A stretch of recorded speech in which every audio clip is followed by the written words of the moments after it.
What's up, cavemen? So, I just got done with a workout, but today we're not talking about physically working out, we're talking about mentally working out. And that's because we as cavemen need to be mentally sharp. We need to be knowledgeable. We need to be wise. We need to know how to have conversation, how to defend that which we believe. And one of the reasons you need to do this is because it will build up your confidence as a man. If you lack intellect, you will be less confident and more insecure as a man. So it's just as important to build up your smarts, your intellect, your knowledge, your wisdom as it is your muscles, right? My muscles could get a little better, I'm not gonna lie. Okay, so, but today in doing that, the way I like to do it is I don't like to listen to just one person talking, right? Because that can be very deceptive. I like to listen to debates or dialogue or discussions with two people of different faiths or different beliefs in a certain subject matter. And the reason is you're gonna get the best of both opinions, but you're also going to get cross-examination, which we see in the court of law. And the reason that's important is because they're going to ask the tough questions to the other side, or at least they should. So today we're going to watch two atheists or agnostics versus two Christians, and we're going to talk about specific things, right? Because we get too general, we really don't learn anything. And what I want to talk about today specifically is why I think the Christians lost the debate. Right? They lost the debate, and the reasons why they lost the debate and how you need to grow up into conversation so you too don't lose in conversation, right? And it's not always about winning and losing, right? And we're going to talk about that, but it's about making certain that the audience understands what's actually going on and you don't lose from a tactical error. Right? And that's what happened today. They didn't lose because they weren't holding fast to the truth and the other side had a more truthful position. They lost because of tactics, right? And that matters. And what you're going to find is the tactics that they lost in is they allowed the other side to force their assumptions inside of their worldview onto the Christian worldview and impose questions from those assumptions and force them to answer the questions, to which the Christians ought to have said, I don't accept your assumptions, therefore the question is meaningless, right? The question's meaningless. And what they ought to have done is they ought to have challenged them more over words that they use and positions that they hold, right? And that is why they lost the debate. So let's dive in and we'll talk more about it as we watch the debate together. We've spoken about God inflicting suffering on animals. As it gets a bit complicated because, like you say, the genre of the text is important. There could be room for things like hyperbole, whatever. But the example that I gave in my opening, I said it was a direct question and it hasn't been answered, and that's due to the sake of time, of course. But I want to give you the opportunity now. That deer, leg trapped under a branch on its own, no moral free choice, no moral soul development, no people looking at this with a chance to save them, giving them an ability to achieve some higher order good, just starvation for, say, I don't know, a week before finally being stumbled upon by a mountain lion who will kill it by sticking its jaws in its throat, and it will die excruciatingly over the course of a few minutes. This kind of thing happens routinely throughout the animal kingdom. I said that if I gave you the opportunity right now, if I said that you were about to become a random wild animal somewhere in the world right now, when I press this button, I think you would kill yourself before I had the opportunity, because you know that you're about to enter a life of untold misery. The question is, why? Why is this allowed? And bear in mind that I don't know is not an answer. Oh, yes, it is an answer. I don't know is called honesty, Alex. Okay, so Alex uses this scenario a lot. So I think he thinks it's a gotcha scenario, right? I've heard him do it in a number of different talks. And what he's trying to point out is Christians will say that suffering has a significance with humans, right? We'll say that. And so what Alex is pointing out, okay, fine, I'll give you that. But tell me what the significance or the purpose in an animal suffering in the woods by itself. No one notices it. No one sees it, right? It's got a lame leg. It's sitting there, a deer, and it's just suffering. Then all of a sudden, 10 days later, a mountain lion comes by and grabs it by the neck and kills it. Tell me, how does that have any significance or purpose in the world? And he thinks it's a gotcha moment. And Cliff says, I don't know. And that's fine, but I don't think we have to say, I don't know. I think God has given full clarity to why that has happened. And I think Cliff goes on to actually say a little bit about this. I don't want to say he totally doesn't say anything about it, but Romans tells us that all of creation has been subjected to sin in hopes, right? And this is highly important. The creation was subjected to sin in hopes Because in the garden, what man effectively did was he said, I want to do nothing with your kingdom, God. I want my kingdom, right? I want man's kingdom. I want to be like God. And what God did was said, okay, here it is. Here's man's kingdom. And this is what happens in man's kingdom. Now, what you're going to see is they try to force the evolution theory onto the Christian theory, right? Because what I would have said was there was no suffering of animals in God's kingdom before the fall of man, and there will be no suffering of animals in God's kingdom in the new heaven and the new earth. All right, the suffering of animals happens in the middle inside of man's kingdom. I just want to point out something. I think you've misunderstood the problem. The problem is one of internal inconsistency, right? Either you have to bite the bullet and say the suffering of innocence is okay, or you agree it's not okay, and then you have to explain how all this suffering is allowed. Now, okay, so right here's a perfect example of where Cliff should have went, oh, time out. Let's get some clarity here before we go forward, because we want the audience to be clear on what you're talking about. So first, give me your definition of innocence and how you understand innocence inside of an evolutionary framework of materialism. How did it evolve? Where did it come from? Go. And what he's going to figure out, they don't know. They're borrowing that definition. What does innocence mean inside of when was anything innocence inside of a materialistic universe or evolutionary universe? There's no such thing as innocence. And if there is, tell me about it. And then second, I would go, and then I want you to give me the Christian understanding of innocence. What does our doctrine say? What does our theology say about the innocence of man? And what you're going to find out is he also doesn't know that.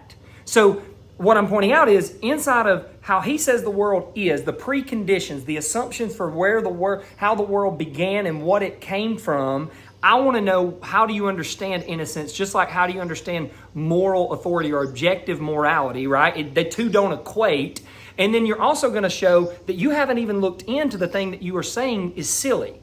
Right? You haven't even looked into Christianity. You don't even understand the basic tenets of Christianity, but you're trying to tell the whole audience that it's not true. So how? How can you say that? That's very arrogant. Pointed out, and he said, well, humans told God to take a hike. Animals have been suffering for hundreds of millions of years before humans existed. The other point that you need to take account of. Okay, so there it is. Here's the prime opportunity, right? To go, whoa, hold up. Number one, that's your worldview. Animals suffering for millions upon millions of years before humans came along, that's not my worldview. Right? That's your worldview. Don't apply that to me. And by the way, prove that. Show me. Where do you show me that? The animals have been suffering millions of years before humans came along. Can you show me that? I'm waiting. Go ahead. Show me the evidence for that. That's a total blind faith assumption. Right? There's no evidence for that. See, what's wild to me is I would even say this. I would go, you tell me when I say something like this, that I believe Jesus Christ lived, died, and resurrected because of the documentation and the manuscript availability that we have on the subject matter, right? That's why I believe it. It trumps all over ancient antiquity, right? It's wild how much we actually have. And so it looks like that man didn't preserve it, God preserved it, right? Because we have so much of it, right? And I say that I believe in those things for the same reason I believe that George Washington was the first president of the United States, right? To which you would go, oh, no, that was very close, right? We can actually look back and trust that. 2,000 years, though, that's too far back. We can't trust that. But then you're going to tell me out of the same side of your mouth that we can trust that animals have been suffering for millions upon millions of years before humans came along. Is that evolution, mass catastrophes like the KT event that wiped out the dinosaurs, these are the engines of how we got here. So if you're going to blame it on Lucifer, if you're going to blame it on him, that makes him the author of our creation, because had these events not happened, had evolution not worked the way it did, we wouldn't be here. So these are the engines of our creation. This is why so many theists, they say we accept evolution. That's how God used these are the means that God used to get to us. But so again, right here, he allows him to say all kinds of things that I wouldn't allow him to say. Number one, I would go, what theists say that? Give me a couple. Tell me some names. And I bet you he wouldn't have a clue. He wouldn't have a clue. And even if he did say a few names, I would go, yeah, but why? Like that, I don't care that they say that, right? That maybe you use Hugh Ross, right? Okay, so what? Right? I mean, I don't accept Hugh Ross's notions of evolution either, right? I don't. I think theistic evolution is nonsense. I don't even think, and to the atheist credit here, I don't think you can reconcile the two, right? You just simply can't. Now, to his other point, when he's saying evolution is how we got here, right? I would have challenged him. But again, I know enough about evolution because I used to believe in that nonsense to be able to challenge him. I would have said, all right, time out. Let's make sure the audience understands what you're saying. Evolution is how we got here. Let's start off, and we're not going to start in biology. Let's start off with the cosmos. How did the cosmos evolve, right? How did the Big Bang, how did nothing produce everything? Go. Tell everybody why you're so confident in that. Go ahead. I'm going to wait. How did everything come from nothing? And he's not going to have any idea whatsoever. And then I'm going to go, okay, well, after that, then we have something called chemical evolution, right? So tell me all the evidence that we have inside of chemical evolution before we get to biological evolution. Go. Tell me that. And he's going to have nothing. You know why? Because they know nothing. And I want to go, you want to talk about the Urey Miller experiment? Sure, let's talk about that. I'd love to talk about that. They had a controlled environment inside of a lab and they still couldn't produce life. But I'd love to talk about that if you want to. But then once we showcase that there's no answers inside of chemical evolution, so we have no answers inside of cosmological evolution, physics, we have no answers inside of chemical evolution. Okay, now let's talk about biology. Yes, 50 years ago, biology looked pretty good for the evolutionists. But guess what? Now we're learning and discovering so much more, specifically about the cell and how the cell operates. It's no longer just a blob of protoplasm. It's actually a living, complex system, and there's something inside of it called the flagellum motor. And you know what's even crazier about that? There's a new theory out called irreducible complexity, meaning that there's parts on the flagellum motor that if they cease to exist, it ceased to exist. You can't actually reduce it down to show that it evolved, because the one thing you take off of it, it dies, right? So we're finding out that now our ideas of biology surrounding evolution are falling apart as well. So please tell the audience why you're so confident that evolution is how we got here. These are incredibly violent means. So either you say Lucifer is responsible, but that means he is the author of our creation, or you have to say, well, no, it was Adam and Eve in the Garden of Eden, but that doesn't answer the question of hundreds of millions of years of animal suffering before. None of this applies to animals. Of course, in communication. I never said it was Lucifer's fault. I never said it was Adam and Eve's fault. I said there are consequences to created beings. Again, Cliff is still trying to answer the question. Stop answering the question. I would simply go, I reject those assumptions that animals have suffered for millions upon millions of years before humans existed. That's a flawed assumption. Therefore, the question makes no sense inside of my worldview. I reject that. Okay? And then I would go, prove it. Prove it. Prove that animals had suffered for millions upon millions of years prior to human existence. Go. Tell the audience why you know that's true, why that's a fact. And what you're going to find out is it's not a fact. It is faith. In fact, it is blind faith. And so you're going to expose them for what they're believing in. You're going to put them on the defense rather than continuing to put you on the defense. Which created beings? If it's not Lucifer, it's not Adam and Eve, who are we talking about? Obviously, there are also demons who rebelled against God, the demonic. So it's their fault. But that would... Like Phil's question is specifically the suffering of non-human animals before Homo sapiens arrived on the scene. So say, 450,000 years ago, an animal suffering. Why? Who is it that rebelled that brought this about? I do not know. What I do know is the consequence of free, autonomous individuals rebelling against God is chaos, unfairness, injustice fills the gap. That comes later, because that's when humans come on the scene. But we're talking about whether we would expect to find, before humans even arrive on the scene, let alone afterwards, billions of years of suffering and death and destruction, with no human beings, no Adam and Eve, no even like moral agents to do this kind of stuff. Like the only options available are that somehow these animals are responsible for rebelling against God in some way, or there's some kind of pre-human existing demons or Lucifer, in which case you would be blaming it on them, or the answer is you simply don't know, in which case sounds again like a bit of an appeal to agnosticism. Stop saying you don't know, Cliff. Stop saying you don't know. Simply say, I reject the assumptions. Because Alex there rightly says the only option you have, right? And it's because they've posed the question that way. It's a non-question. They've posed the question in such a way that is trying to force their narrative, their naturalistic means of the universe, onto the Christian narrative. right? They said, because we know that for millions upon millions of years, animals suffered before humans, you can't say the fall of man caused it, and therefore you have to say demons did it or angels did it, and they get all crazy with it because Cliff is not simply saying, I reject your premise. I reject your assumptions. I reject your speculation, and you can't prove any of it. Prove to me that animals suffered millions of years before humans. Prove it. Go. Show me. Show me. They can't do it. So you're going to expose them for their blind faith, right? And that's why that's why this question even exists. It's really a stupid question. It's a really stupid question inside of the Christian worldview. It's a non-question. What redundancy is in design. Do you know what that phrase means? No, I don't. Okay, so redundancy means you plan for bad things happening. So one of my hobbies is skydiving. And if our main parachute doesn't work, guess what? We have a reserve parachute. I have a backup for my altimeter, an audible altimeter, in case that doesn't work. Good. Right? I'm glad to hear that. You build in redundancy into a system. My friend is a pilot.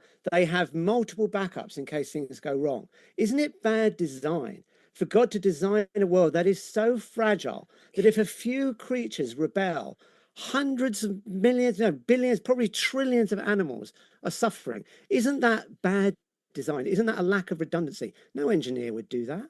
Okay, so we're going to wrap it up with this. The reason he thinks that's bad design is, again, it showcases his lack of knowledge surrounding the Christian doctrine, the Christian theology, right? So why is it not bad design? Okay, the reason it's not bad design is because God created image bearers in his image, right? This is the way God did it, right? He wanted people that had the ability to know him, right? It's about relationship. Now, there are consequences to creating image bearers in your image. One of those consequences is the desire for glory, right? We have the desire for glory. We have longings and desires within us because we are created in God's image that animals don't have because they weren't. And one of those is glory. So there's a part of us that thinks we can be like God. That's the point of Genesis 3, right? We are tempted to try to be like God, and therefore we fall to that. Now, why did Adam and Eve fall to that idea that they could be like God? Well, number one, they were innocent, sinless, right? But I want you to think about this too. If the goal is relationship, ultimately that God wants to share himself with us, right? Was Adam and Eve, did they not have major problems in the garden for relationship, right? Without a sinful world, if it was always sinless, could they ever know of God's love? And the reason I ask that is, could you know love without mercy, grace, forgiveness? But don't all of those three attributes require sin so that you can see clarity? Right? Sin actually brings clarity. And so what we see is that God created the tree of the knowledge of good and evil, and he placed people in the garden that, yes, they were ultimately going to choose the tree. Right? They just simply were.